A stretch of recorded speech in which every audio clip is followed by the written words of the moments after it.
اسم من رافعه است. خواهر کوچیک داداش بهادرم.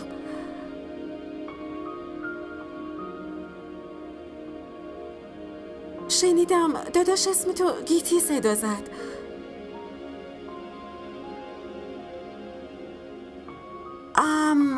شما اینجا بشینید. به چیزی نیاز دارید؟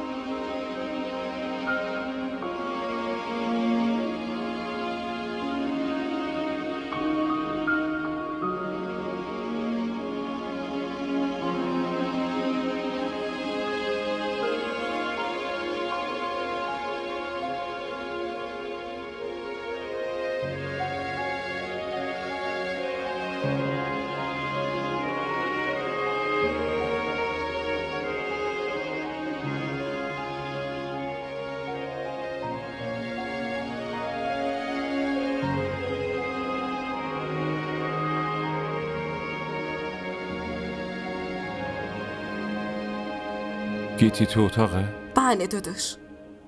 داداش شما چی کار کردین؟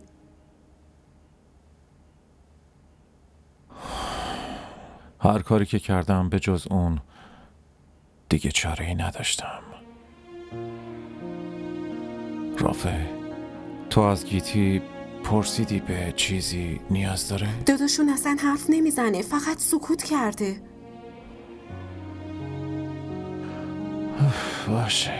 باشه تو برو، خودم باهاش حرف میزنم.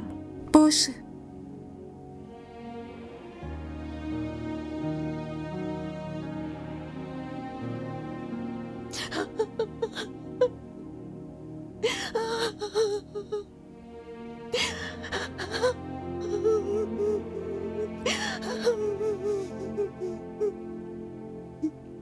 به من دست نمیزنی یا؟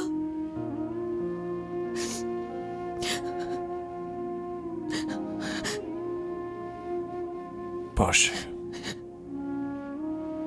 تو نگران نباش، به دست نمیزنم.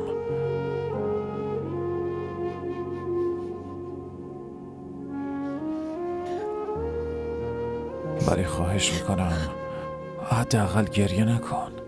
من گریه کنم یا بخندم به تو چه ربطی داره؟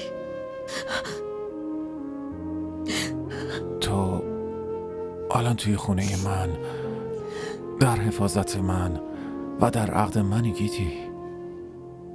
ناراحتی یا اذیت بشی نمیتونم تحمل کنم. میدونی بزرگترین ناراحتی من چیه؟ که من با تو عقد کردم. میتونی این ناراحتی ما از بین ببری؟ من از تو متنفرم بهادر.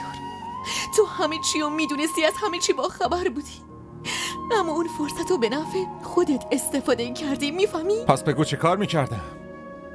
بگو دیگه. به خانوادت میگفتم با سمیر میخواستی بری؟ ها؟ اون بهت قول داد اما نیومد. اون تو رو فریبت داد. من ساکت میموندم، خب تو حرف میزدی، به همه میگفتی. کسی که مانعت نشده بود. من هر طور آدمی که باشم خودخواه و از خود راضی نیستم.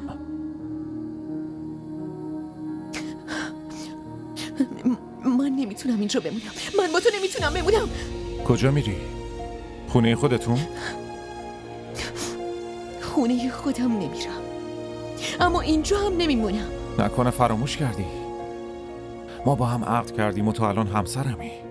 من نه همسر تو هم و نه این ازدواج رو قبول دارم. فهمیدی؟ من اینجا نمیخوام بمونم. تمام.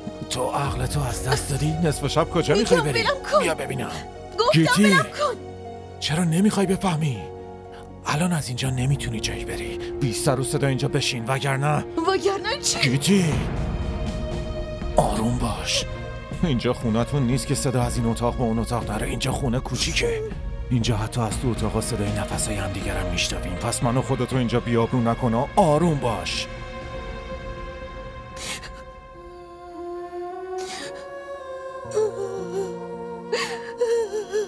معذرت میخوام. ببخشید. من نمیخوام اینجا بمونم. میدونم گیتی تو منو دوست نداری یا اصلا نمیخوای با من بمونی. فقط همین امشب و اینجا بمان. فردا تصمیم میگیریم کجا بری. نصف شب شده، بخواب.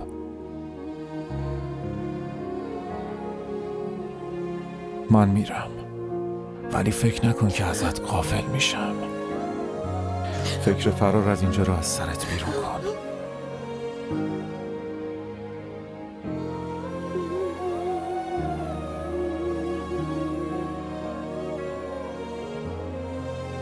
در رو میبندم. اگه چیزی خواستی بهم بگو.